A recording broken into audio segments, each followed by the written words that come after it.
I am Chelsea. A few weeks ago, my father, who had been battling illness, passed away.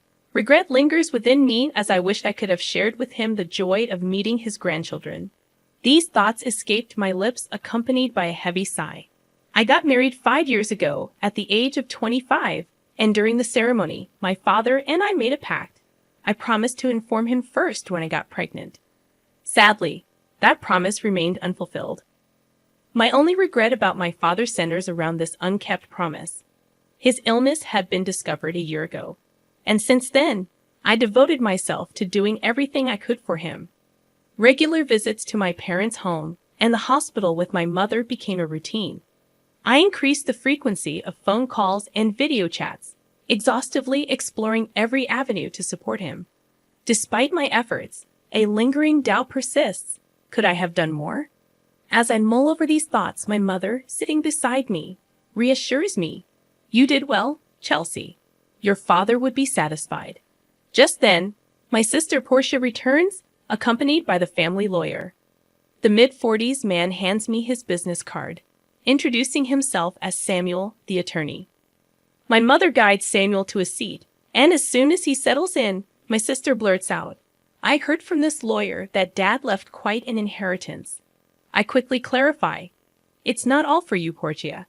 Her expression sours, and we exchange glares. Our strained relationship, exacerbated by my sister's distant attitude since our father's illness was discovered, hangs heavily in the room. I try to address the tension, stating, I may have said it wrong, worried about him, but you don't have to be so stubborn. She retorts, I'm not being stubborn. I live in the city. It's not easy to come to the countryside.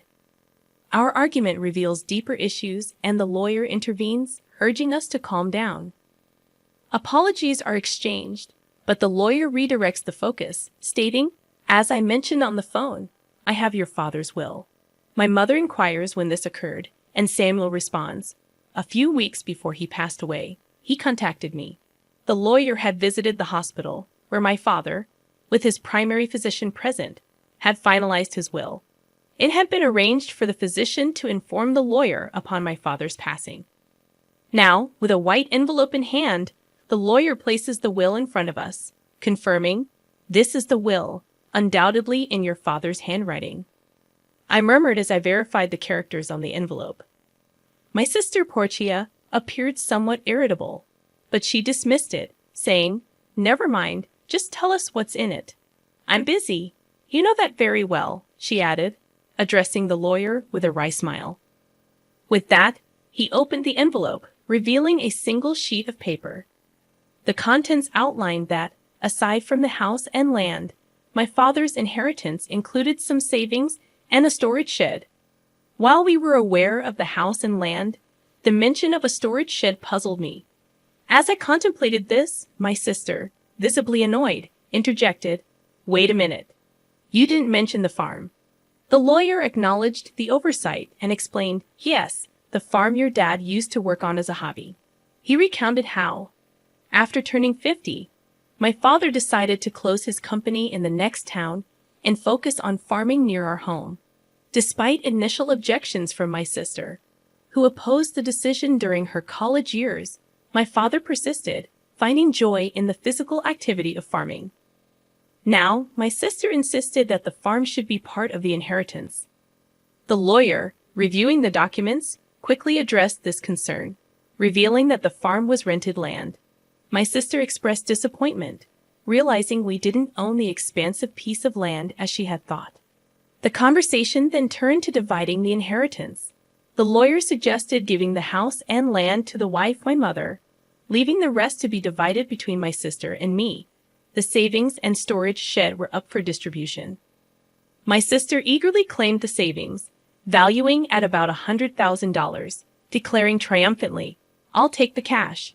However, I objected, emphasizing my position as the oldest daughter. I proposed that she could have the storage shed, questioning its significance. Despite my objections, my sister was adamant about her claim to the cash. The lawyer clarified that the storage shed was a small building next to the phone, approximately 65 square feet, resembling the size of a small bedroom. He presented photos of the shed, revealing its dilapidated exterior and basic contents, consisting mainly of ordinary tools like hoses, scissors, and shovels. The realization dawned that the shed held little monetary value. "I don't want it," my sister grimaced. I painted the photos too. It was all very ordinary. These are sentimental items, but they won't bring in money. As I pondered this, my sister reluctantly agreed, saying, "Fine, I'll take the cash. You can have that dirty shed." However, I found it unfair. "Hold on, that's not fair. You agreed to the vegetable farming. What are you complaining about now?" My sister countered, making it difficult to argue. Still, I couldn't let her take all of Dad's inheritance without a fight. My sister pressed me, asking if we were good. My mother chimed in, saying, "As long as Portia won't complain later, I have no objections." Reluctantly, I nodded, and the division was settled. My sister grinned, and feeling uneasy. I immediately objected, saying, "Well, I'm not satisfied." "Give it up? You're so greedy," my sister retorted. Her words left me speechless, and I couldn't deny that family was more important than money.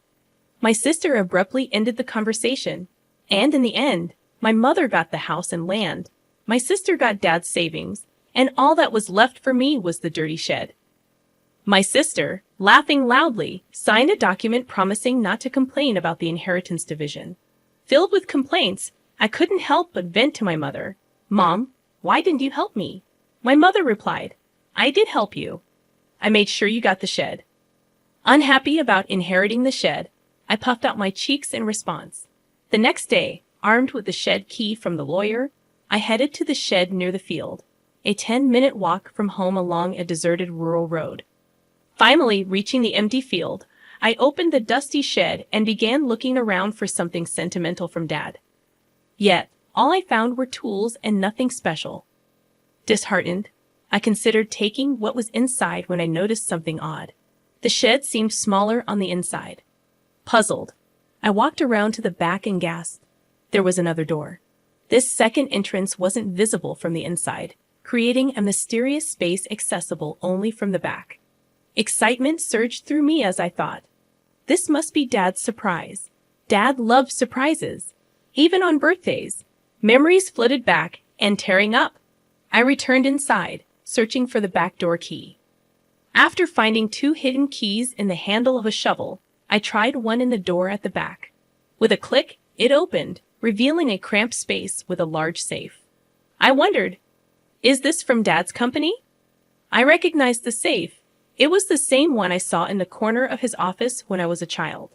Nostalgic, I hugged the safe. This was a true memory of my father, and I felt fulfilled. This alone made the inheritance worthwhile. However, knowing Dad, this couldn't be the end. There had to be more surprises.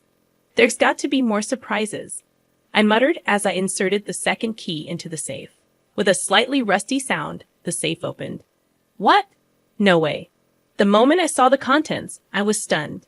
Inside was an unexpected inheritance. Overwhelmed, I locked the safe and rushed to my mother.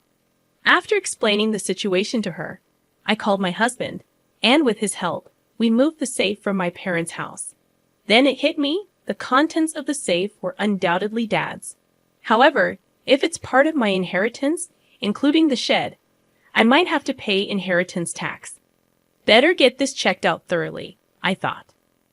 The valuable contents of the safe prompted me to consult the lawyer.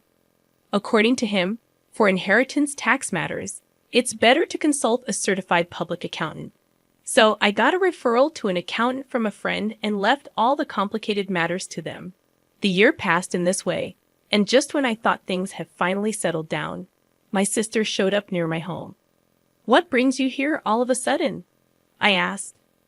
"Well, I had some business at our parents' house, so I stopped by, yeah, something like that," my sister replied, her behavior appearing strange. No matter how you looked at it, even if my home was close to our parents', it was still a 20-minute drive. We weren't the kind of sisters who would casually visit, especially after the tension of our dad's inheritance. I couldn't shake off my suspicion as I looked at her. My sister, acting a bit nervous, asked, "Can I come in?" "Sure, but what's the matter?" I inquired. I have something to talk about, my sister said, forcing a smile. Reluctantly, I led her into the house. After serving some coffee, she started to fidget, and then began to speak. So, did you win the lottery or something? She asked. What? No. I didn't, I replied. Then did your husband get a bonus? She questioned, puzzled. I never buy lottery tickets because I'm not interested. My husband, who's a salaried worker, does get a holiday bonus, but it's not that time of year, I explained. Confused, I asked her directly, Hey, what are you talking about? Suddenly, my sister got angry. What are you making fun of me? No. What are you talking about? She snapped. Money. Money, you have it, don't you? Money. My sister spoke excitedly. It was a story from a few days ago. Living in the city, my sister had run into our aunt by chance, and the woman started the conversation like this. I know how hard it's been for you since you lost your father. Are you doing okay? Yes, well, I visited him many times when he was sick. Thank you. But you must be relieved, right? Getting such a big thank you gift. Thank you gift? Yes, your sister sent me a $500 gift card as a thank you for visiting him. What caught my sister's attention was the gift card. Hearing that I had sent it, she was convinced I had come into some extra money. You got a windfall, didn't you? Just admit it. My sister interrogated me. Ah, that's what this is about, I sighed. My sister didn't like my attitude and yelled, What's with that attitude? Are you mocking me? No, it was a thank you gift. So, where'd you get the money for it? That's what I want to know. From the inheritance, remember? I replied. So, I sent thank you gifts to relatives who had helped us. I began, and upon hearing this, my sister frowned. All you got was that dirty shed, she remarked. Yes, that's true. But you can't sell that for money. However, there was a safe inside it, and that's where the real inheritance was. A safe? A real inheritance? I carefully explained to her about the watches in the safe, all valuable items collected by my father as a hobby during his lifetime. However, I didn't know their exact value. On the other hand, the remaining savings were about $100,000. Considering he was a business owner who could retire early, that amount seemed small, leading me to think he might have invested a lot in those watches. If they're valuable, you'll have to pay inheritance tax, my mother had said after seeing the contents of the safe. What should I do, Mom? When I asked, my mother thought for a moment and advised, Things like this always come out. You should declare it properly. How? Well, let's ask that lawyer we spoke to recently. So I consulted the lawyer again, and I was told that if you inherit valuables, the inheritance tax is determined by their value. At that time, I was also told that a certified public accountant could handle it for me. As a result, it was found that the watches alone were worth at least $500,000. With watches this valuable, you'll have to pay inheritance tax. How should I pay it? I asked. The lawyer suggested, how about keeping the ones you're emotionally attached to and selling the rest? Certainly, it didn't make sense to me, who didn't know the value, to hold on to such expensive watches. I'd rather someone who understands their worth have them. With that thought, I sold some of the watches, used the money from the sale to pay the inheritance tax, and sent thank you gifts to the relatives who had helped us. Those thank you gifts were the gift cards my sister was talking about. By the way, what I kept were items like the pocket watch my father often wore. I showed my sister the pocket watch as I told her this story. This one isn't expensive, but it holds the most memories for me. However, my sister frowned upon hearing my story. What? You don't have any left? She questioned. No, there are still some in the safe. Where's the safe? I explained. It's at Mom's. The safe is too big for this house. It's the one Dad used at his company. My sister looked away, seeming deep in thought. I felt uneasy seeing her like this, but right after that, she stood up and said, I'm leaving. Now that I know where the money came from, and left. Considering how money-minded my sister is, I thought she might demand some of the money from the watch sales. I was relieved she left without making a fuss. However, in my relief, I forgot the unease I had felt earlier.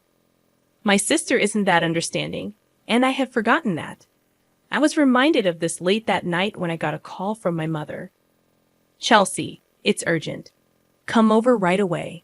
What happened, Mom? It's just really bad, my mother said, frantic and unclear.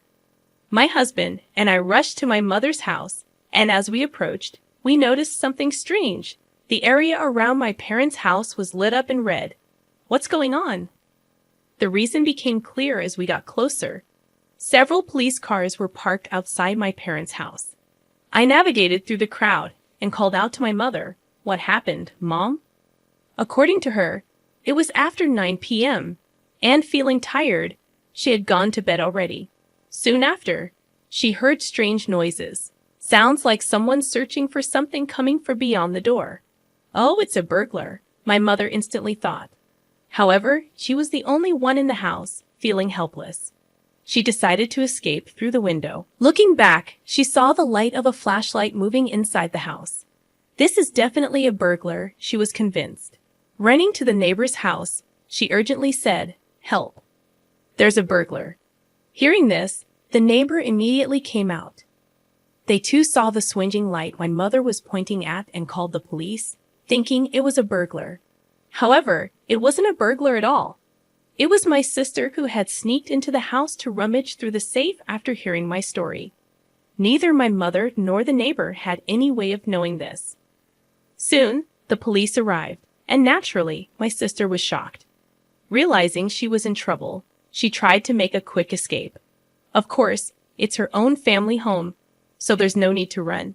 Yet, in her panic, my sister thought she had to escape. In her rush, she bumped into the open door of the safe. Just then, the already unstable safe toppled over, falling right onto her as she tried to flee. So, Portia got trapped under it.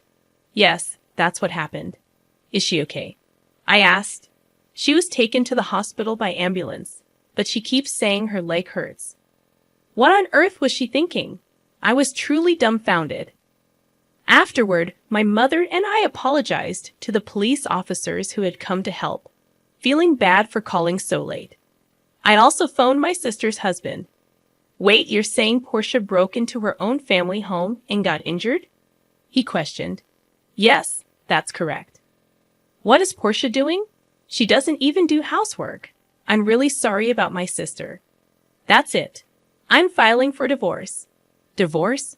Actually, according to my sister's husband, she had racked up a considerable amount of debt. Apparently, she had been spending a lot on brand name items, and he had just found out.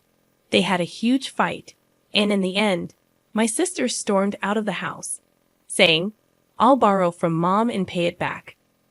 Turns out she had already used the $100,000 she inherited to pay off her debts. Still short, she came to me to scrounge for more money. Learning about the contents of the safe led to her actions, which in turn led to this whole mess. No wonder her husband was furious. In the end, my sister, who had fractured her leg, was hospitalized. Her husband came to the hospital and started talking about divorce. Naturally, my sister made a scene. I'm not getting a divorce. Absolutely not. But it was too late. Her husband had brought the divorce papers. Seeing them, she had no choice but to sign. Now she's lying in her hospital bed stunned. There's a part-time job magazine next to her, so she's probably planning to start working part-time to pay off her debts. That would be a relief for me. As for me, I decided to move back to my parents' home after all the commotion. Of course, I'm worried about my mother, but there's another reason. I found out I'm pregnant. My husband and I talked it over and decided to move back home and have my mother help us with the children and childcare. I wish I could have told my father about the pregnancy while he was alive, but I'm sure he would be happy for us. So I'm looking forward to giving birth